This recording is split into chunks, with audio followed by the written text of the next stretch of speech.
Welcome to Our Last Meal, the podcast on grief, loss, and food. I'm your host, Andrew, and every episode I talk with a guest about someone important in their life, someone that they've lost, and what role food played in their relationship. The episode this week is a little bit different than normal because I had the honor of interviewing Rebecca Lehrer and Amy Choi, the Mashup Americans. Amy Choi has 20 plus years as a journalist and editor in New York, working for publications such as Bloomberg Businessweek, Entrepreneur, Marketplace, Women's Wear Daily, and TED. She has earned degrees in journalism and poetry writing at Northwestern University, and she specializes in getting people to tell stories that they never expected to share. Rebecca Lehrer has 20 years of experience doing strategy, marketing, and audience development in media, arts, and culture, working as Director of Business Development at New York Public Radio, the Flea Theater, Headland Center for the Arts, and the Righteous Persons Foundation.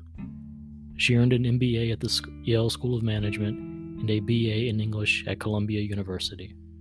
She focuses on the shared cultural experiences that bring people together and meeting people where they are. Together, Amy and Rebecca are editorial director and CEO respectively, as well as co-founders and hosts of the Mashup Americans podcast, a show that looks deeply at hyphen Americans. Their most recent series is called Grief Collected, and it focuses on how we grieve and how Americans can recover their sense of self. It was an absolute pleasure to speak with them both, and I really hope you enjoy. If you do enjoy, please consider subscribing, rating the show, leaving a review, sharing it with a friend or a family member, and I'd also just love to hear from you. So if you're interested in reaching out, I'll have more information about how to do so at the end of the episode. Enjoy.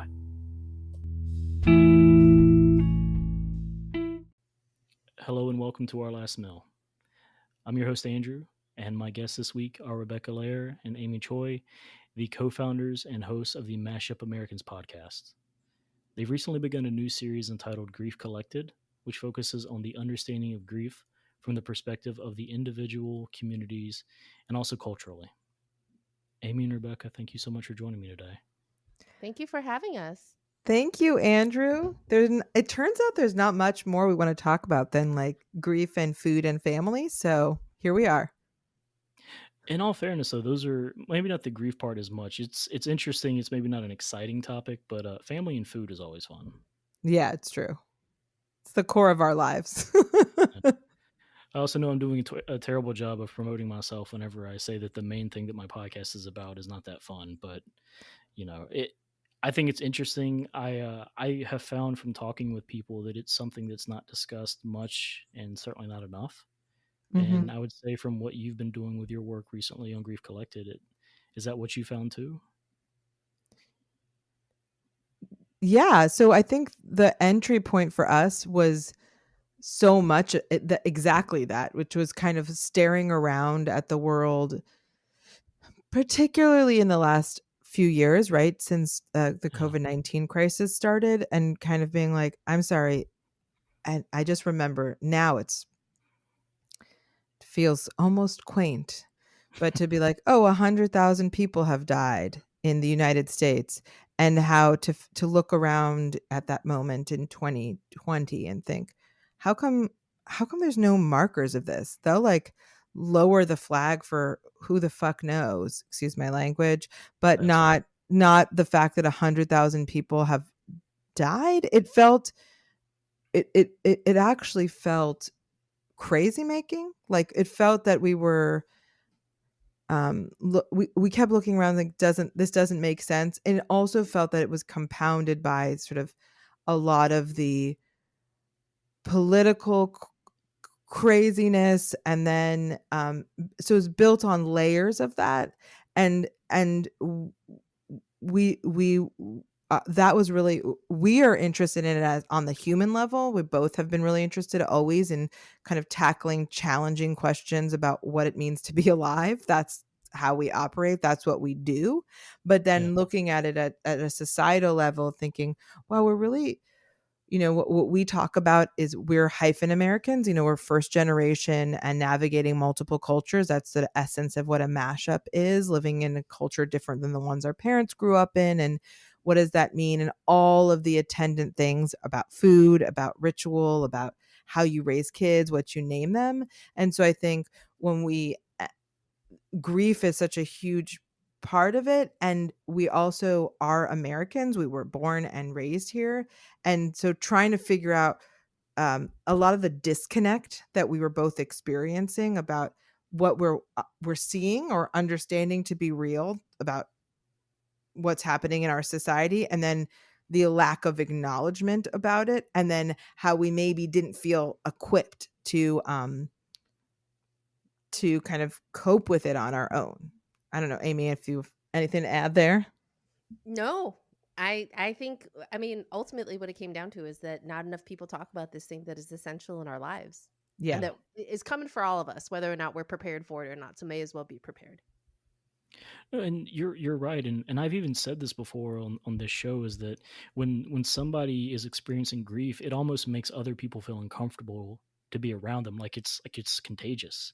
Yes. You know, it's this when someone has experienced a loss and they share it with you. There are so many times you see people, or even you feel this, because I know I felt it before too. Of I don't know what to say to this person, and I don't want to say the wrong thing, and it's awkward and uncomfortable. So hey, I hope it gets better, and let me know if you need anything, and then change the subject or move on. And it sucks and it's hard Mm-hmm. when what that person really maybe they need is someone just to say, tell me about who you lost, or tell me about how you're feeling. And that's an uncomfortable space to be in. We as wow, well, everyone has to listen to our pod, but one of there's several themes that emerge, but one particularly salient to this, like, is the level of how particularly Americans, we as Americans, we are so uncomfortable with being uncomfortable. Yeah. So we're always trying to move, either wrap something up in a bow that makes it better version of what it was, or like a silver lining, or not the complex you know life experience, or shut it away, like and I think particularly to your point around this, where it's like people are so uncomfortable to ask, but you're like, one of the things that has really been so clear for us in this series and in these conversations and in our lives before that, but just clarifying now, is grief is everywhere. Every living people are grieving, living animals are grieving, and it's not something to flee from, it's something to lean into, because whether you are in a like specifically grieving in a moment or not, somebody else around you is. And to love is to grieve, to and that's just what it is. Like, every single person we had on, whether it was a psychologist, a rabbi, a social worker, a writer, grief is love was something, and grieving is living was something that each one of them said. It's an inescapable, we're mortals, that's just like, Mm-hmm. that's just it. So, and mortality is dying. So I think the point here is simply that, like, we don't like being uncomfortable. It's weird. It's like, and Amy and I have always thought, we're actually quite optimistic and hopeful people, and fun. I know we keep saying it's they always joke, fun people don't have to point out how fun they are, but this idea of discomfort, we're like actually talking about challenging things, talking about hard things. What, Glennon Doyle, what is it? We can do hard things. Talking about hard things actually ultimately is, we've always believed, is better for all of us than pretending them away. Yeah. Amy, anything you want to add to that you that stands out? Oh, well, I think also that that discomfort that you raised, it's not just about death, even though I think it's particular around death and death loss, because we live in like a very youth obsessive, health obsessive, death denying culture, but also that like people are grieving all kinds of things all the time, Yeah. whether it's the loss of a future that they imagined, whether it is the loss of a career or a relationship, or something that we dive into on Grief Collected is migratory grief, like the loss of a culture, a feeling of displacement,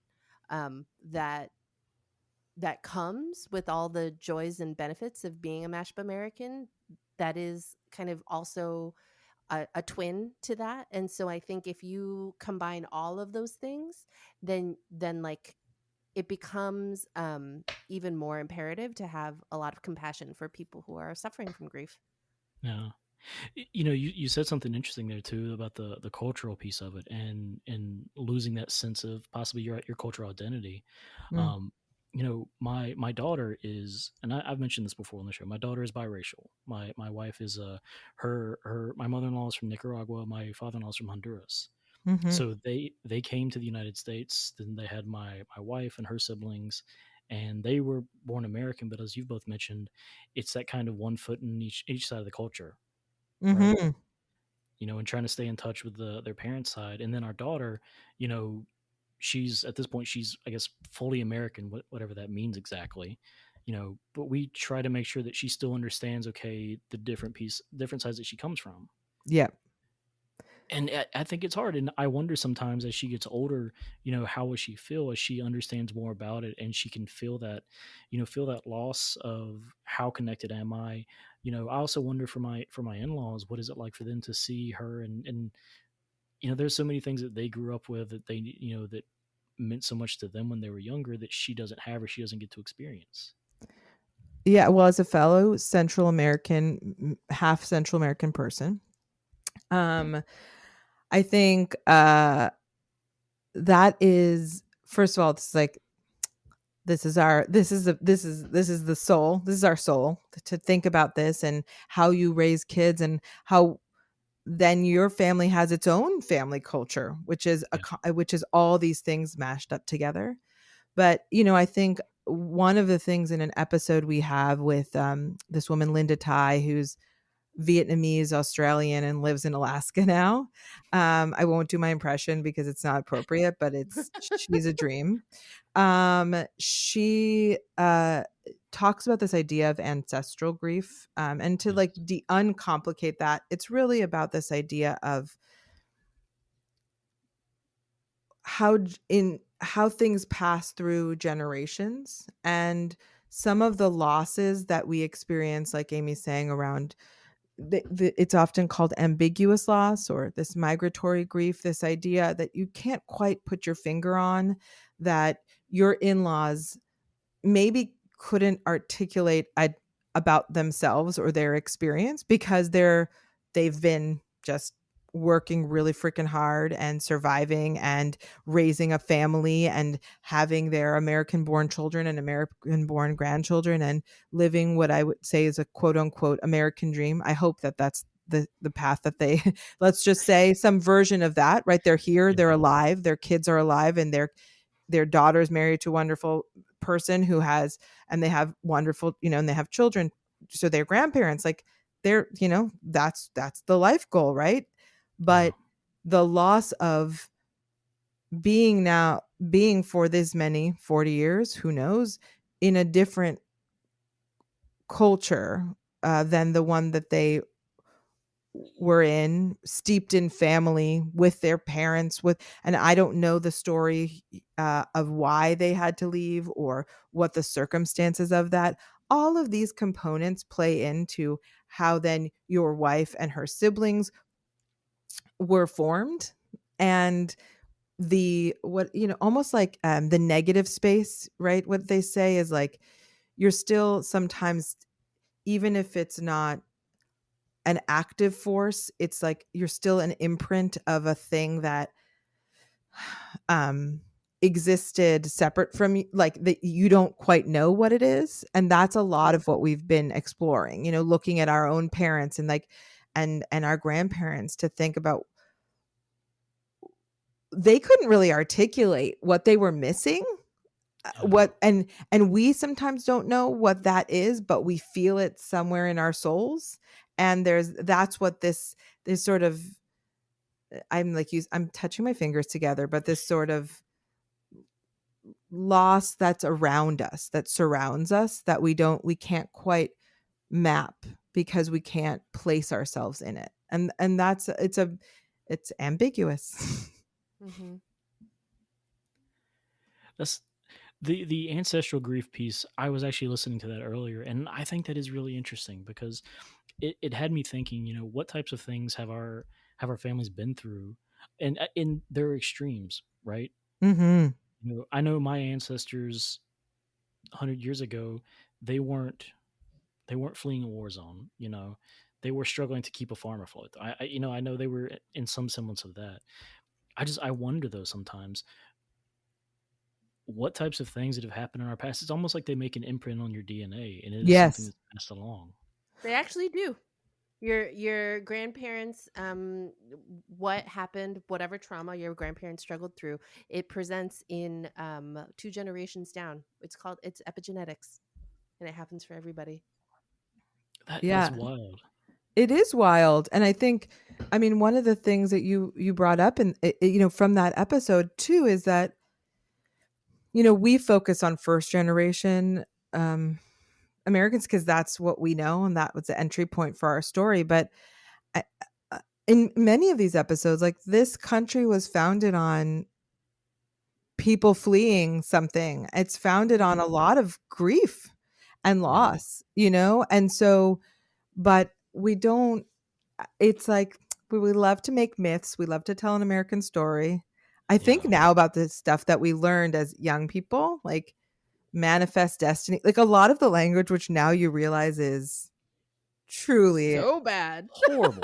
Seriously. like, I mean, I'm in California, and I know you're in the South. Like, I Confederate flags were not a thing. So I didn't even until my 20s understand why it would be even such a big deal, because we didn't even see them. So it felt like so outdated to me. What are we even talking about that we would even, right? But I think the equivalent in California is, say, the missions.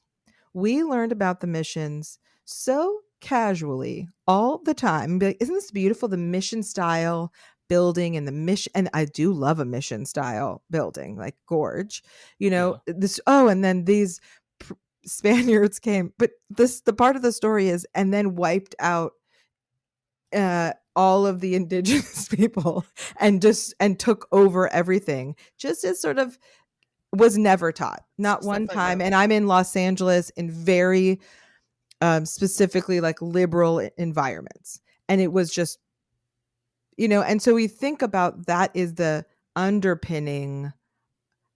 Adrienne Marie Brown, who we have in the very final episode, says something, which is that every utopia is built on a dystopia, that there's something Mm. underneath it that we have to, You have to come to terms with at some point. that we got to know, like, this came, yeah. Anyways, I think your family's, toiling on the soil. Maybe you're feeling it. Sometimes you're like, oh, my back hurts. That's your epigenetic trauma, Andrew. You're like, I thought it this was is my farmer great grandparents. I just thought it was the scoliosis, but yeah, it Yeah, could be. exactly. Nope, it's that. Yeah. But I actually think that something that really opened, like, cracked wide open for me during our conversation about ancestral grief with Linda Ty, was just also that um it's not that we can never, like, lift ourselves out and start afresh, right? Like, we Yeah. come from a place, and that is important to understand. But we also get to choose who our ancestors are, and choose which traditions that we're going to heal and which customs we are going to adopt, and also rebuild those relationships if you have suffered a grief or some sort of rupture. And I think that's something that is deeply related to food. To your project here is that, like, when I think about my family, one of the I think, in many immigrant cultures, the two major ways that people connect in are food and language, right? Like, do you speak the language? Or and do you cook and eat the food at home? And everybody's like, mom's kimchi or mom's whatever is always the best, or their grandmother's recipe for this. And you see this among all people, any marginalized folks anywhere. And that is something that I think is so profound about like the power of food, because like in your show, it's not just healing like grief and trauma, it is building connection, and is also just like a physical manifestation of love that then you can like then put into your body. Mm-hmm.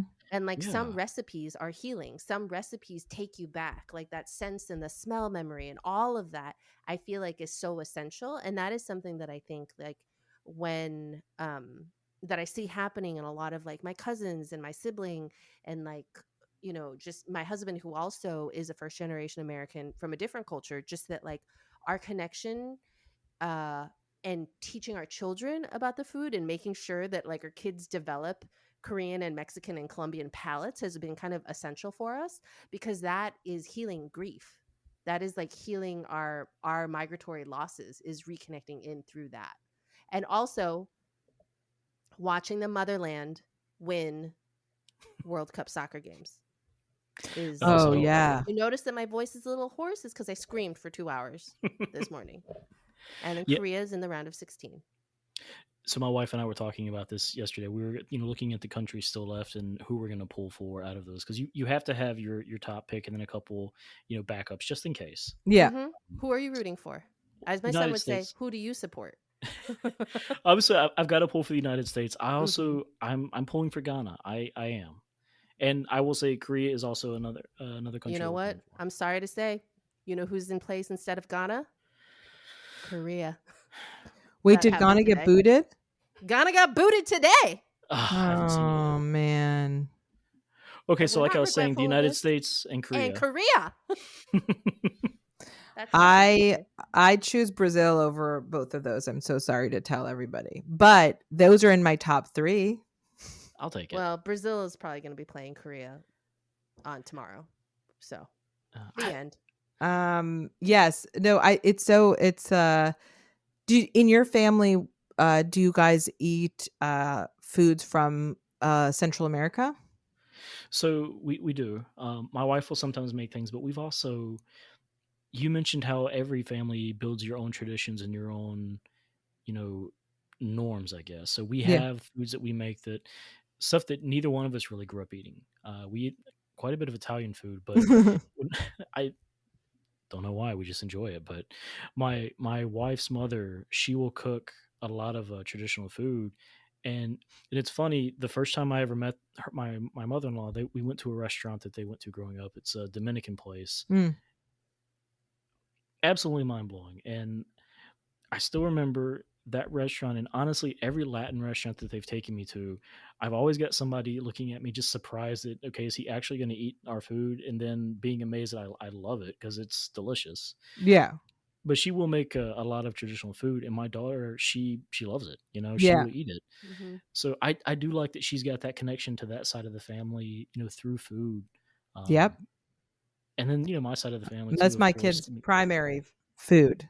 Really, They're like if they just had pupusas, tortillas, rice and beans for oh, the rest of their lives, I think they would be happy about it. honestly, I would too. So, I love pupusas.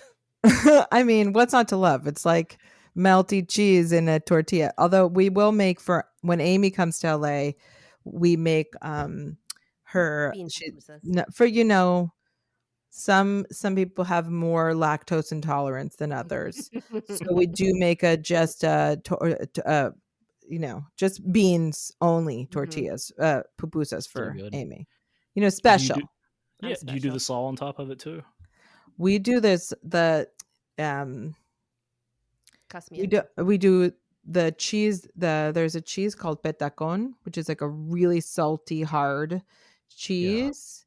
So that the same idea. Oh, and then the slaw. Yes, we do the curtido on it too. Oh yeah. I mean, Oh, it's really I would like some now after I am this actually meal. I'm craving pupusas now too. Yeah, We of have a course. spot about 20 to 25 minutes from us, which I live in a small town outside of a bigger city, big-ish, and I am amazed still at some of the options that we have. But yeah, we have pupusas nearby. I don't. It won't take a lot of arm twisting, but I think we might be getting some this weekend. Oh, great. Yeah. I'm gonna go back to something else you said a moment ago, talking about grief and love, and this was a common theme I noticed in your show, and I love the way that this was quoted, which is that grief is the form that love takes when you lose someone. Mm-hmm. That is, it's one of those things that it is so obvious and so powerful, but it just really stood out to me. Mm. What did you both think of that as you had that? I don't know if this was an epiphany for you or if this was something I may just be behind, but how did you feel as you had this conversation or what kind of came across this while doing the show?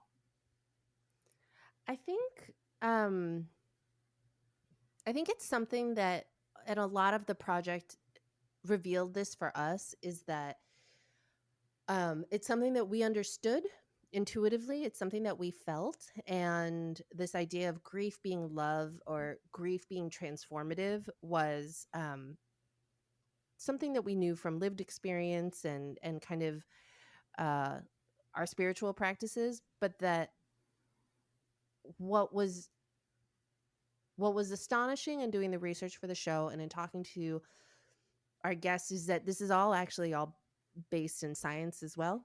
Yeah. That the way that grief transforms you, the way that the depth of your grief is often reflected in the depth of your relationship, and also the vice versa, right? Like, I think there's also a lot of judgment around people who you don't think are grieving enough, Yeah. or are grieving the right way, or are making certain decisions that you wouldn't do, that you think you wouldn't do in your grief. um that so much of this is patterns that, like, are observable patterns that researchers study,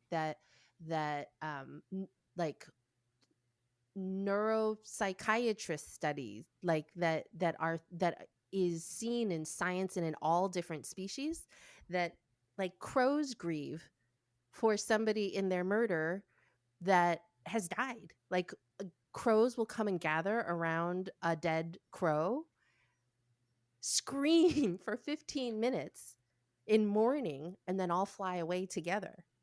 So understanding that grief is love, that, like, grief takes some part of us that was formerly existed for this other thing that we loved, is something that is like that. What It wasn't so much surprising to us, this idea, but what was amazing was that what we felt was kind of like a very human or emotional or, like, spiritual instinct is actually observable science.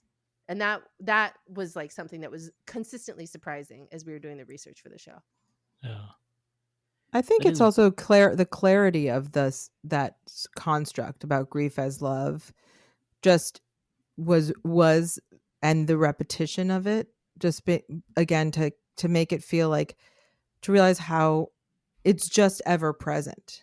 And so instead of having it feel daunting or separate or like something's wrong with us or with the people around us, it's actually a manifestation of love. And so that, it takes some of the stigma away from it for us.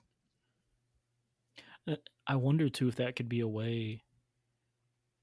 Could that be a way that we can get people more comfortable talking about it? Mm. You know, and obviously, I think it depends on the timing. Because if somebody comes up to you and says, my grandfather passed away this morning, that's probably not the time to say, "Oh, tell me all about them." They probably need a moment to process, or maybe they don't. But maybe that's a way to help them kind of cope.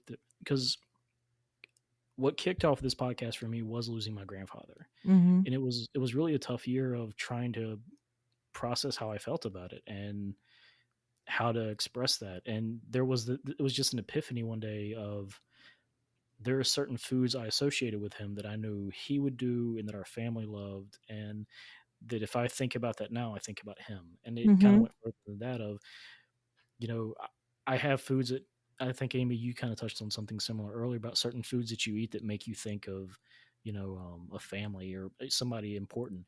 It's comfort food, right? And I think we use comfort food as a category for like, oh, it's macaroni and cheese and it's this and it's that.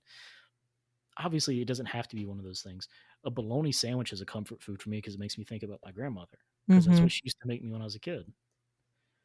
So I don't know. I think that there are definitely things that connect us, and it is all tied together.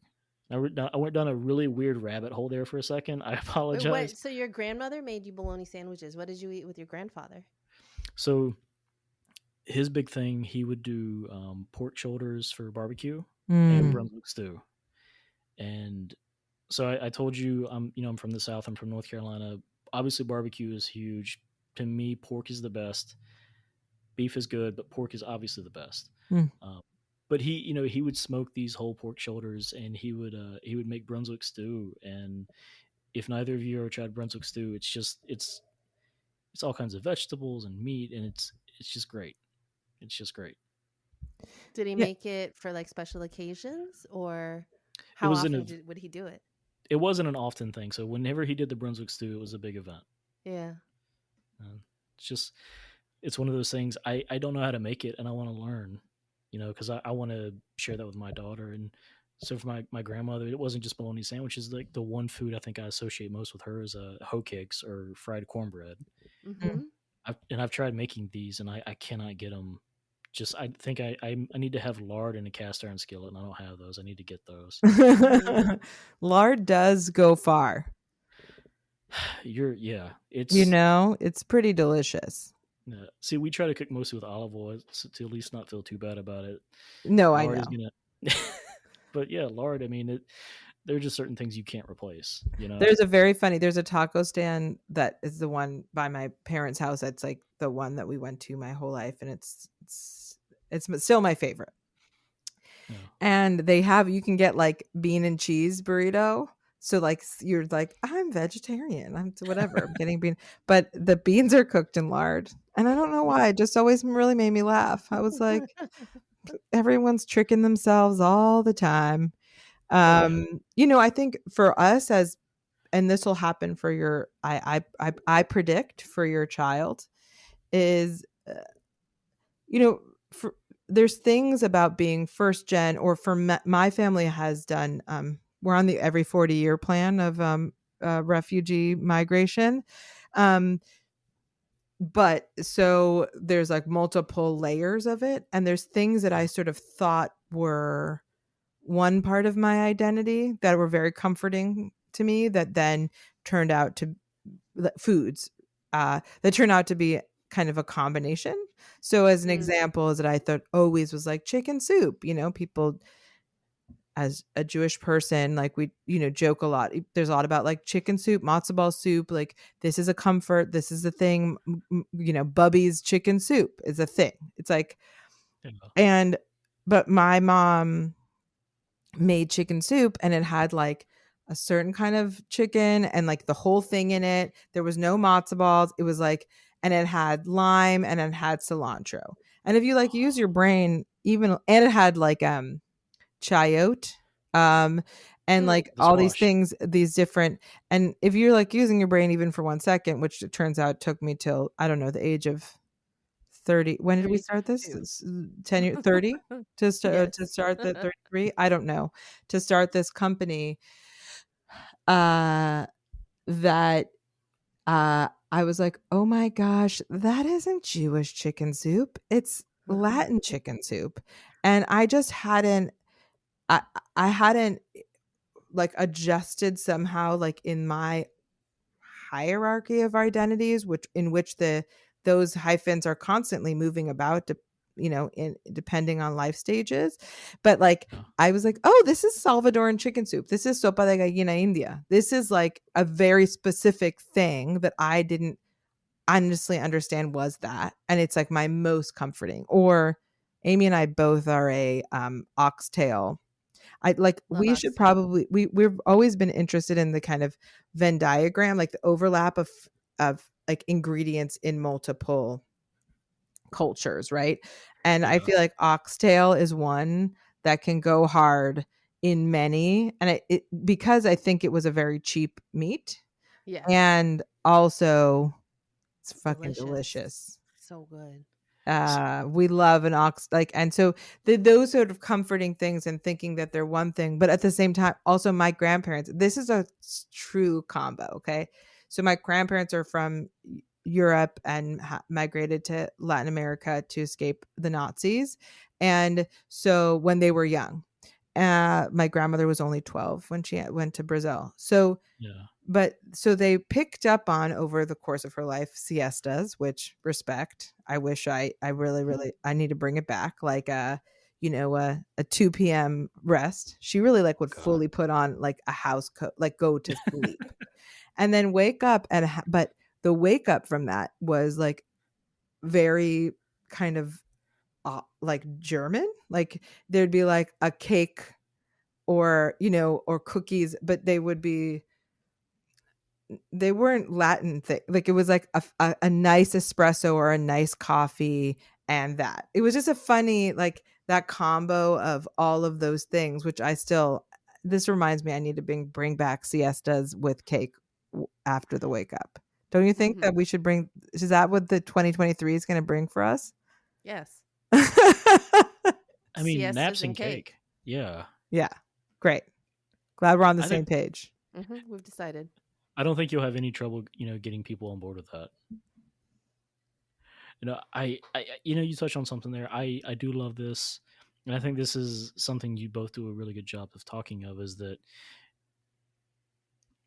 and I don't think it's a uniquely American thing. I think it's become more global. But this idea of you mash up these, again, mash up Americans. You do this, you take these different elements of different cultures and you put them together, and there's a lot of beauty that comes out of that. Mm-hmm. There's a lot of great things that come out of that, and it's Mm. not just the food. It could be the habits of I'm gonna have a siesta and then I'm gonna have some cake, and I think it's amazing. And I think you're right though. I do think that it's gonna be a really great thing for people as they get older. I think about what you were just talking about with your grandmother. I'm thinking about what my daughter is gonna get to experience, what combination she's gonna put together later on.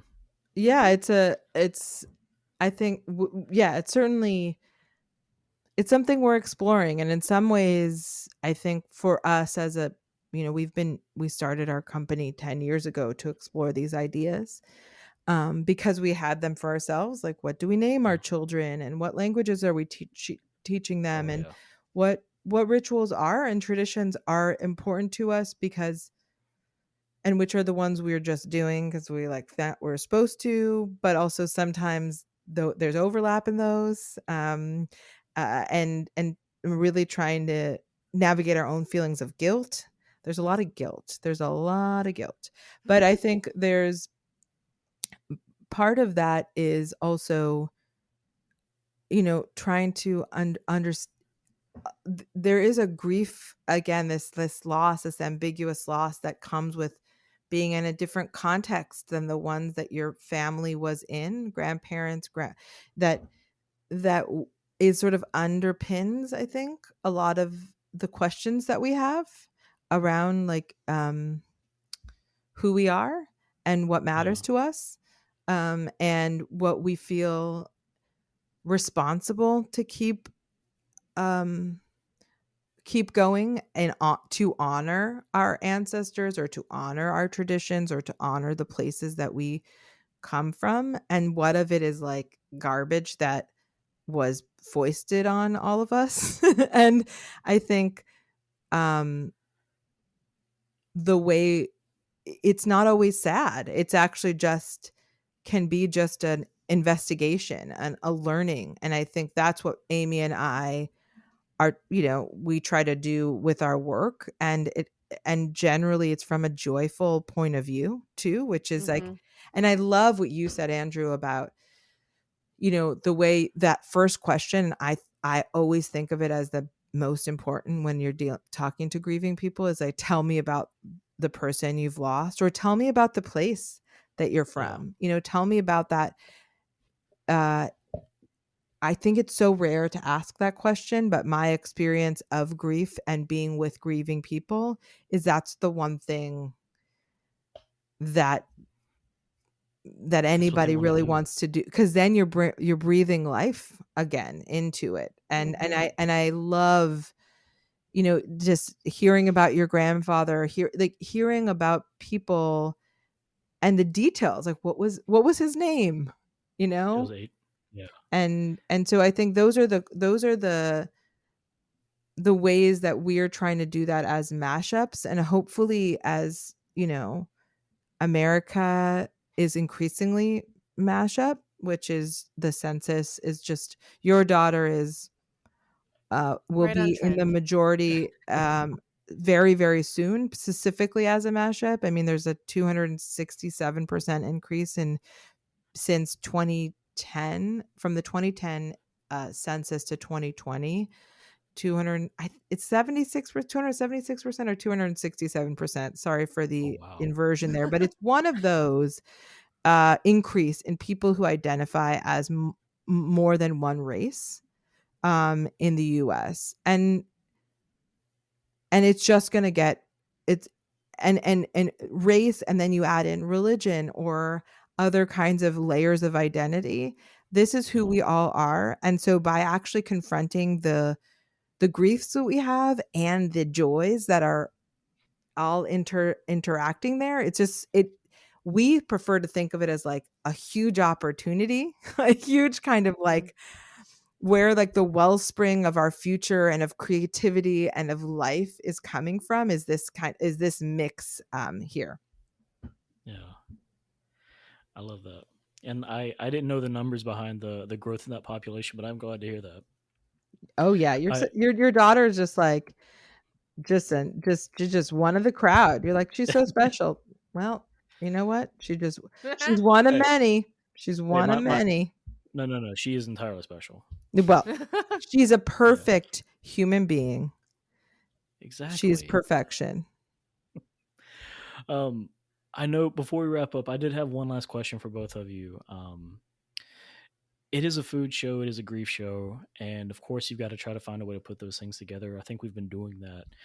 But I wanted to ask, if you had a chance to share one last meal with someone you've lost, or maybe even in a place you've lost, and loss, as we've just said, is not just death, it could be someone that's just not in your life anymore.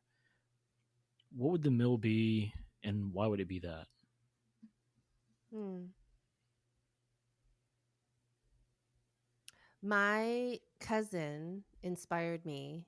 She's exactly my age. We grew up together in Chicago. Our moms immigrated pretty close from Korea, one after the other, to the US.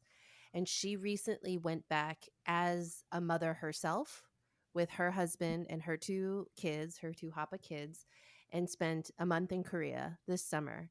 And uh, I think without even partially consciously, and then also the realizations of when she came back, did so much healing on that trip.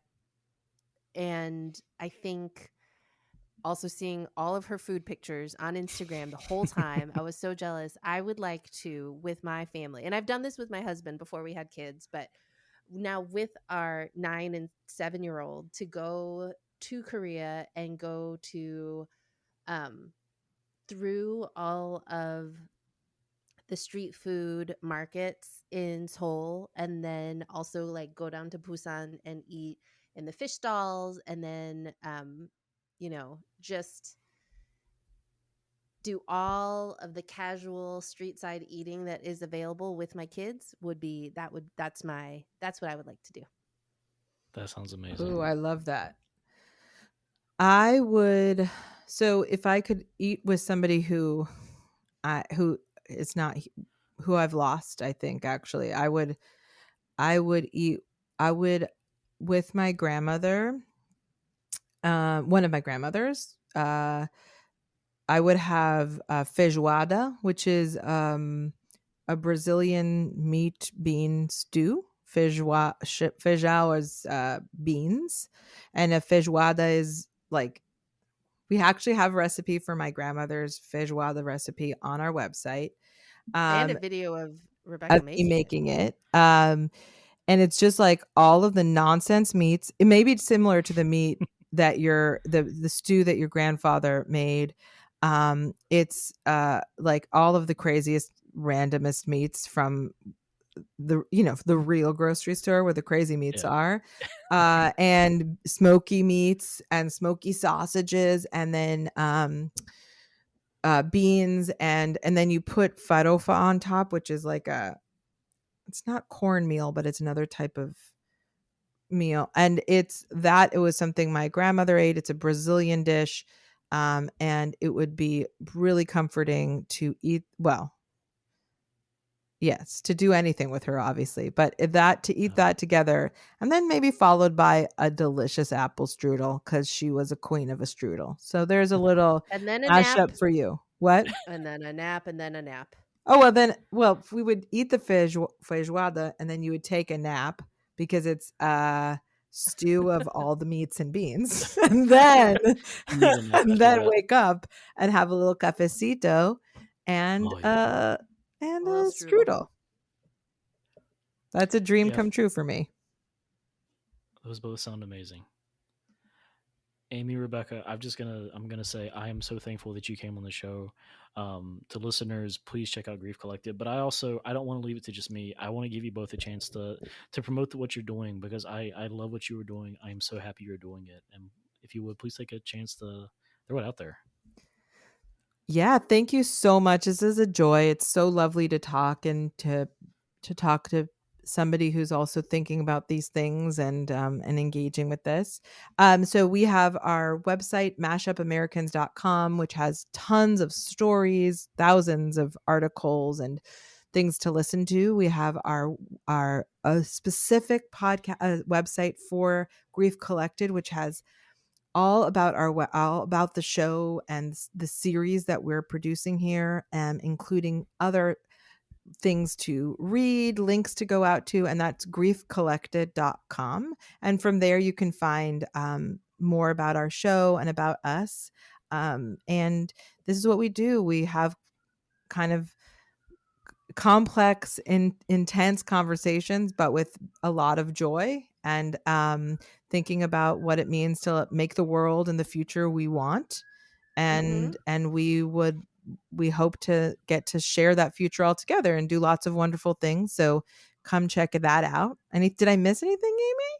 Well, the Grief Collected show lives on our podcast feed, which is the Yes. Mashup Americans. Mm-hmm. And we also put out a weekly newsletter every Saturday morning where we curate news from around the world with a mashup lens. And so you can subscribe to that on our website, or you can go to mashupamericans.com/newsletter. That is true. All of those things are absolutely true. And I'm going to make sure to put all that in the show notes too. Oh, yes. Great. Perfect. Thank you. And I feel like I have to link to the recipe as well. You said it's out there. I mean, I think that. I'll send it to you. I will send you the. Hold on. We have a strudel and a feijoada recipe. Oh, okay. We can't not put the strudel out there too. Oh my gosh, absolutely. By the way, I don't make my own. I'm not judging. I mean, I can't make my own the dough. It's too hard. No. But I've told cooking. I like to cook because you can freestyle, you can jazz it up a little bit, doing whatever you want. Baking is so precise. I don't think I'm cut out for that. It's true. It's very, and also the actual skill that the Yiddish mamas and have with making strudel. It's like the thinness, you have to be able to see through it. And you know who doesn't have patience or skill like that? It's me. But you know what? Maybe you also don't have the eyesight. Would you be able How, to know you if you think? could see Do you through think my ancestors did? My eyesight came from them. What are you talking about? Or eyesight's genetic. I know. It's. So I have this Ashkenazi eyeballs, is what I have. Okay, here there's one more too. Yeah, I'm gonna make sure to link Thank you so those much, up, Andrew. too. Thank you both so much. I really appreciate you being on. Again, that's Mashup Americans, and I'll make sure to promote that in the show notes. But thank you both. Thank you.